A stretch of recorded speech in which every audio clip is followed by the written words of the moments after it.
வணக்கம் நண்பர்களே. இந்த உலகம் நமக்கு கனவு காண சொல்லி கொடுத்துருக்கு. கனவுகள் கண்டு கொண்டே இருக்கிறோம்.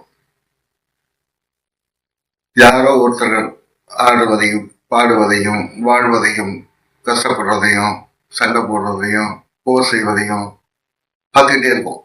ஊடகங்கள்ல சினிமால வீடியோல பார்த்துக்கிட்டு இருப்போம். அவங்க காதலிக்கிறாங்க, சக மனிதர்கள் அன்பா பழகுறாங்க, நிறைய விஷயங்கள் நடக்குது. அதை பார்க்கும்போது மகிழ்ச்சியா இருக்கு. அதை நம்ம ரசிக்கிறோம். ஒரு அளவுக்கு மீறி போயிடுச்சு.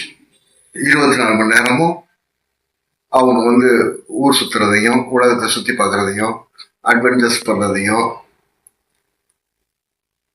எல்லாத்தையும் பார்க்கிறோம். ஆனா நம்முடைய வாழ்க்கை எப்படி இருக்குங்கிறத நம்ம நினைச்சு பார்க்குறோமா? இதுல இருந்து விடுபடணும்னா முதல் வேலை நம்ம கனவு கற்பனைகளுக்கு எதிராக போகணும். கனவு கற்பனைகள் நமக்குள்ள வரவிடாத அளவுக்கு தடுக்கணும். நிகழ்காலத்துல ஒவ்வொன்றையும் அனுபவிக்கணும், ஒவ்வொன்றையும் பார்த்து பழகணும், செயல்படணும். செயல்பட்டால் தான் நம்ம வாழ்க்கை.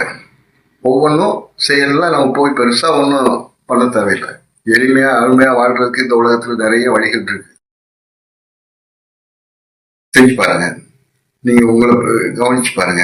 உங்களுக்குள்ள இருக்கிற அளப்பெரிய பழைய ஆற்றல், அளப்பல்லாத ஆற்றல் நம்மளுக்குள்ள இருக்கு. நமக்குள்ள இருக்கிற அன்புக்கும் பொறுமைக்கும் தைரியத்துக்கும் நம்ம இடம் கொடுத்தோம்னா மிகப்பெரிய செயல்கள் செய்ய முடியும். நம்மளை நம்ம ரசிக்க ஆரம்பிக்கணும், நம்மளை நாம மேம்படுத்திக்கணும். அப்பதான் இந்த உலகத்துல மகிழ்ச்சியாகவும் நிம்மதியாகவும் சமாதானம் வாழ முடியும். நம்ம மையத்திலிருந்து நம்ம அன்பா பொறுமையா தைரியமா உறுதியா அது தூய்மையா முழுமையா உண்மையா வாழ்த்து பழகணும்.